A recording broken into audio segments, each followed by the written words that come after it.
Memang bersoalan kurban, saya jujur saja selama di Indonesia masih banyak salah pemahaman terhadap kurban.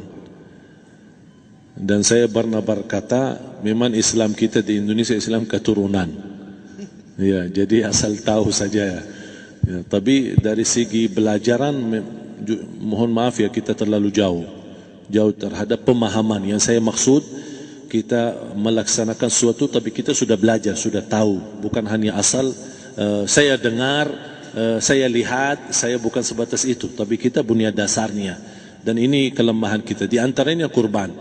Saya pernah mendengar, bukan malah sering mendengar soal kurban dihitungkan beroran.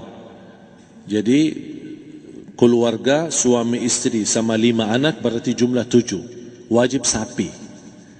Kalau kurang daripada itu, atau misal suami istri tidak mampu, boleh ini tahun kurban kambing atas nama suami, tahun depan atas nama istrinya. Ini hal keliru sebenarnya. Yang dihitungkan soal kurban beda sama akikah dan beda sama zakat fitrah. Zakat fitrah sama akikah terhitung beroran. Akikah laki-laki 2 kambing, perempuan 1. Kalau tidak mampu boleh. Kalau ada kembar, laki sama perempuan berarti 3 kambing. Tapi kalau tidak mampu boleh 1 kambing, tidak masalah. Dan tidak ada istilah sekarang saya kurban tapi nanti sisanya seolah-olah ada hutang sama Allah. Sesuai kemampuan kita. Di antaranya kurban. Kurban hitungannya berkeluarga, bukan beroran. Buktinya Rasulullah SAW dan juga cerita Nabi Ibrahim. Ketika Nabi Ibrahim mau sembelih Nabi Ismail, Allah turunkan apa? Mengganti sembelihan Nabi Ismail dengan ekor kambing dari surga. Berapa ekor kambing? 1. Padahal Nabi Ibrahim punya istri 2 dan anak. Ada istri Siti Hajar dan Sarah. Kemudian anaknya Ismail dan Ishak. Berarti semuanya berapa? 5. Kenapa Allah tidak turunkan 5 ekor kambing? Karena hitungannya memang 1 keluarga. Yang kedua, Rasul sendiri sembelih 2 kambing. Pertama, Bismillah atas nama Muhammad dan keluarga Nabi Muhammad. Padahal kita tahu keluarga Nabi Muhammad SAW termasuk keluarga besar. 11 istri, belum lagi anaknya laki-laki sama perempuan. Ada yang hidup maupun sudah mati. Sudah termasuk semua. Yang hidup maupun mati. Yang kedua, Rasul sembelih sembelihan yang kedua atas namaku dan umatku. Umatnya berapa miliar? Cuma 1 ekor kambing. Kenapa Rasulullah SAW berkurban atas nama dirinya dan umatnya? Saya mengambil salah satu di sini tanda sayangnya Rasul kepada umatnya. Jadi saya selalu berkata, orang miskin yang tidak mampu berkurban seharusnya bangga di hari kurban, karena Rasul sudah kurbankan duluan atas nama dia. Jadi terima kasih ya Rasulullah, ingatkan kita. Yang kita tidak mampu, Rasul sudah. Bahkan kalau Rasul sudah kurban atas nama umatnya yang tidak mampu, berarti sudah terkabul. Kita aja belum tahu kabul atau tidak kalau kita berkurban. Tapi kalau Rasul sudah terjamin makbul. Oleh sebab itu, hitungan kurban itu adalah 1 keluarga. Misal, bapa punya istri, punya anak. Itu kalau mampu sapi silahkan. Mampu 1000 sapi silahkan.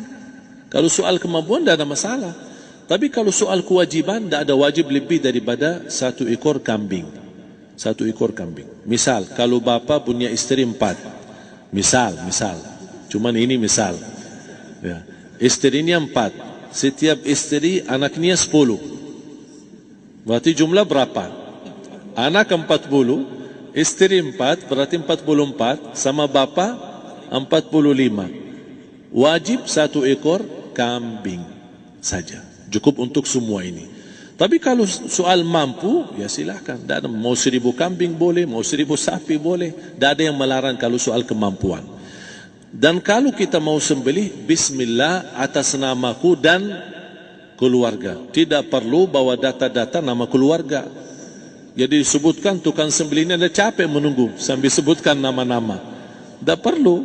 Udah Bismillah atas namaku dan keluarga. Termasuk kata atas namaku dan keluarga, termasuk orang tua yang sudah meninggal.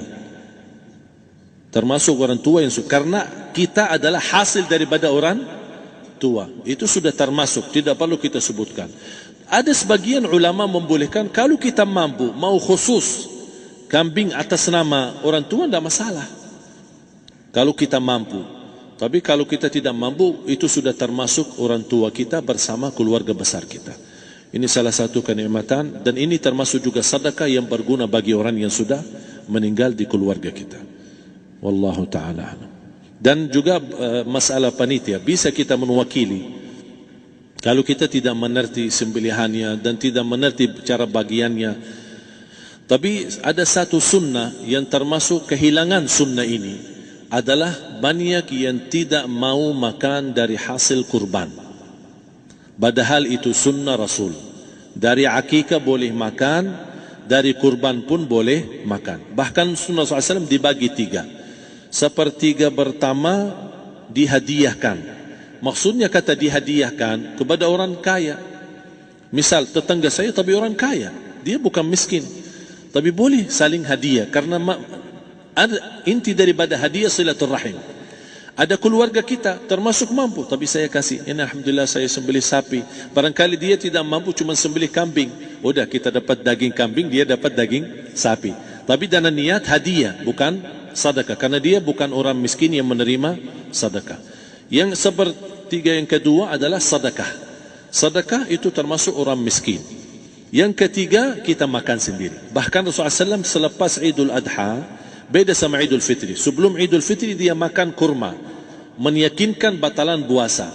Tapi kalau Idul Adha tidak makan dan minum sebelum salat, kenapa? Bukan berarti tidak boleh. Tapi Rasulullah SAW ingin pertama pembukaannya, buka sarapannya atau makan di pagi harinya selepas Idul Adha adalah dari hasil sembelihan kambing itu atau dari kurban. Jadi kita sebagian sedikit. Tapi kalau kita merasa alhamdulillah rezeki saya banyak di rumah, alhamdulillah banyak ada makanan, mau sedekahin semuanya, semua mau sedekahin, tidak masalah. Tapi yang saya maksud, kenapa tidak kita sekali-kali hidupkan sunnah Rasul? Jadi sebagian, walaupun ada sebagian sedikit lah, buat istilahnya sama sedikit porsi nasi atau apa, karena kita berhak sebagai kita kurbankan lillahi ta'ala, kita berhak menikmati kurban ini yang lillahi ta'ala supaya kita mendapatkan keberkahannya, bukan hanya orang lain. Terus yang kedua ada masalah pembayaran. Kalau kita wakili panitia, boleh kita pesan sama panitia, tolong sedikit dari kurban saya minta buat saya makan. Itu tidak masalah, kita boleh minta. Dan boleh kita wakili, tapi kita tolong ingatkan, tidak boleh pembayaran hasil sembelihan itu dari kulitnya. Ini menjadi salah satu persoalan di Indonesia. Banyak tukang sembelih datang, ketika kita tawarkan untuk sembelih ini, berapa Pak? Oh, tidak apa-apa, kasih aja kulitnya sama kepalanya. Jangan Anda setuju, jangan Anda terima. Oh maaf, saya tidak bisa. Bapak berapa ongkos sembelihannya? Kita harus sepakat dulu. Tidak, saya ikhlas, tidak apa-apa, seikhlasnya. Tapi yang penting kepalanya sama kulitnya. Itu aja yang saya minta, yang lain tidak apa-apa. Tidak boleh. Tidak boleh. Kenapa? Karena ini kurban.